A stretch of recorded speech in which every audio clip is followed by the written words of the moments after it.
সফটাকুলাস app installer. এই সফটাকুলাস app installer দিয়ে আসলে ওয়ার্ডপ্রেসটা ইনস্টল করতে হয়। সো এটা দেখতে পাচ্ছেন যে উপরে নাই, তো ভয় পাওয়ার কিছুই নাই, আপনি নিচে চলে আসেন, এই যে দেখছেন সফটাকুলাস অ্যাপ ইনস্টলার আছে সবাই। তো এখানে আমরা কি করব, ক্লিক করব একটা, ঠিক আছে, সবাই জানি।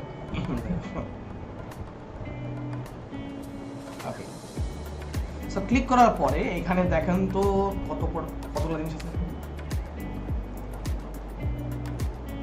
এখানে ওয়ার্ডপ্রেস আছে, পেস্তা আছে, জুমলা আছে, তাহলে এগুলা কি?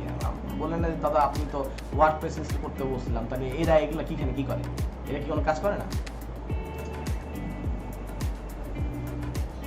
আচ্ছা, এরাও হচ্ছে আপনার কন্টেন্ট ম্যানেজমেন্ট সিস্টেম। তাহলে আমরা কেন ওয়ার্ডপ্রেস ইউজ করি?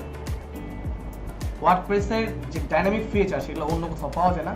এবং ওয়ার্ডপ্রেস শুধু পপুলার না, ওয়ার্ডপ্রেসের প্রচুর থিমস এন্ড প্লাগইনস আছে যেগুলো হচ্ছে যে আপনার মানে ডাইনামিকের জন্য সব থেকে ভালো মানে ওয়ার্ডপ্রেস, এবং এটা অনেক ভার্সাটাইল, ঠিক আছে। তো এই জন্য ওয়ার্ডপ্রেস মানুষ ইউজ করে। সো দেখেন আমরা এখানে আসবো, আসার পরে কি করবো, সুন্দর করে ইনস্টল দিয়ে দেবো। হ্যাঁ, এই যে ইনস্টল ক্লিক করবো। ওকে, নাইস নাইস। তো ইনস্টল আসার পরে দেখেন এখানে বলতেছে যে এখানে যেহেতু আমার একটা ডোমেনই আছে, সিমিলার ওয়েতে এরকম দেখাবে। এখানে একটা জিনিস আছে, সেই জিনিসটা কি? জিনিসটা হচ্ছে এখানে দেখাবে, এখানে 4টা অপশন আছে এখানে, যে HTTPS, HTTPWW, HTTPS এবং HTTPS/WW। আমি অলওয়েজ হাইলি রেকমেন্ড করি আপনারা এটা দিবেন, এখন বিষয়টা হচ্ছে এখানে পাবে না, এখানে SSL-টা পাবে না, কারণ কি? এটা একটা ফ্রি ডোমেইন। এই SSL-টা কি? SSL-টা হচ্ছে দেখেন এই যে একটা তালা চিহ্ন আছে না, তালা, এই যে খেয়াল করে দেখেন, এই যে তালা, কানেকশন ইজ সিকিউর, এটা হচ্ছে SSL। তো আপনি যখন এখান থেকে কিনবেন অলরেডি অটোমেটিক্যালি এই যে পজিটিভ SSL লিঙ্কটি আপনাকে দিয়ে দিবে, সো আপনাকে আর এক্সট্রা করে অ্যাড করতে হবে না। কথা বলতে পারছি? আপনি যখনই পারচেস করবেন সব কিছুই অটোমেটিক্যালি সেট আপ থাকবে, আপনাকে আর পারচেস করতে হবে না। কিন্তু দেখেন এটা একটা ফ্রি সাইট, এর জন্য মানে ফ্রিতে আপনাকে কাজ করতে দিচ্ছে, তাই ওরা আপনাকে SSL দিবে না, যেহেতু দিবে না, সো আমরা আপাতত এটা রাখি। কথা বলতে পারছি? আপনাকে ক্লিয়ার? জাস্ট আপনি যখন প্র্যাকটিস করবেন, মানে যখন অ্যাকচুয়াল ডোমেনে কাজ করবেন, তখন আপনারা এই অপশনটা সিলেক্ট করে দিবেন। এটুকু ক্লিয়ার সবাই? আচ্ছা, একটা মেজর ইম্পর্টেন্ট কথা বলি, অনেক সময় ইনস্টল করার সময় দেখবেন যে WP ডিরেক্টরি পাবেন, এরকম লেখা থাকে। এই ডিরেক্টরি যাই দেখবেন, ঠিক আছে, সঙ্গে সঙ্গে ঘ্যাচাং ফু দিবেনই না। এর ডিরেক্টরি মানে হচ্ছে আপনার ওয়েবসাইটটা ডাইরেক্ট মূল ডোমেনে ওপেন হবে না। কিন্তু আচ্ছা, এরপরে দেখেন যে মাই ব্লগ আছে, মাই ব্লগের জায়গায় আপনি একটা সাইটের নাম দিবেন, তাহলে একটা ডেসক্রিপশন দিয়ে দিবেন, সুন্দর দেখে একটা সুন্দর ডেসক্রিপশন দিয়ে দিবেন। দেওয়ার পরে অবশ্যই ইউজার নেম খুব শক্তপোক্ত দিতে হবে, খুবই শক্তপোক্ত দিতে হবে। হ্যাঁ, মানে শক্তপোক্ত না দিলে এটা হচ্ছে কি আপনার ব্যাকএন্ডে, কিরকম ব্যাকএন্ডে, যে লাইক এই যে দেখেন আপনি আপনার ওয়েবসাইটটা ঠিকঠাক করবেন না, কীভাবে সাজাবেন গোছাবেন সেটা করতে হয় কীভাবে, ওটার ব্যাকএন্ডে করতে হয়।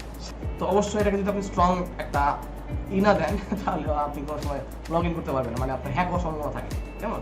সো আপাতত আমি এখানে অ্যাডমিন দিচ্ছি, ইউজার নেম এখানে অ্যাডমিন দিচ্ছি। আচ্ছা না, অ্যাডমিন পাসওয়ার্ড দিলে অ্যাডমিন 1 2 3 কি দেওয়া যায়, কি দেবো বলেন, অ্যাডমিন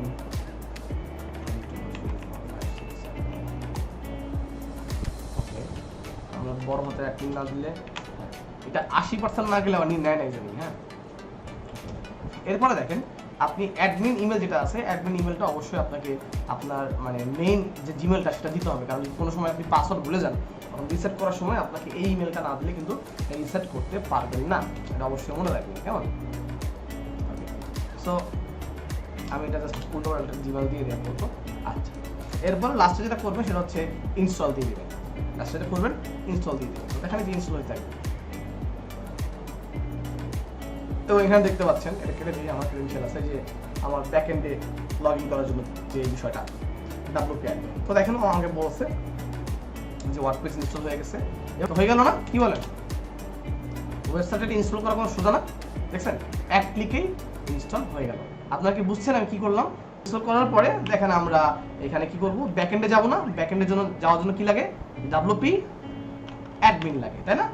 WP অ্যাডমিন লাগে। তো দেখেন WP অ্যাডমিন দিলে আমাকে বলতেছে তুমি লগ ইন করো, এই যে লগ ইন করতে বলতেছে আমাকে। হ্যাঁ, তো আমরা যে মনে কি আমরা ইউজার নেম দিলাম অ্যাডমিন, আর পাসওয়ার্ড দিলাম হচ্ছে সম্ভবত বড় হাতের অ্যাডমিন 1 2 3 4 5 6 7 8 9, এটা আমাদের পাসওয়ার্ড ছিল। যে লগ ইন করলে আপনি এখন ঢুকে যাবেন হচ্ছে, আমরা কোথায় ঢুকে যাবো, ব্যাকএন্ডে ঢুকে যাবো। এই ক্লিয়ার? এটাও তো ক্লিয়ার নাকি? সফটওয়্যারগুলোতে আসলাম, আসার পরে আমরা কি করলাম, অ্যাপ মানে একটা অ্যাপস ইনস্টল করলাম, সেই অ্যাপটার নাম হচ্ছে ওয়ার্ডপ্রেস। তো কিভাবে করলাম সেটা আপনারা দেখতেই পাচ্ছেন। আর HTTPS হচ্ছে আপনি যখন এসএসএল থাকবে, যখন আপনি প্রিমিয়াম অ্যাকাউন্টে কাজ করবেন, তখন অটোমেটিক্যালি আপনাকে এসএসএল দিয়ে দেওয়া হবে। বাট যেহেতু আমরা ফ্রিতে প্র্যাকটিস করতেছি, তাই আমাদের দিয়ে দেওয়া নাই, তাই আমরা খালি মানে HTTP দিয়ে আমরা কাজ করলাম। এখন বুঝতে পারছি?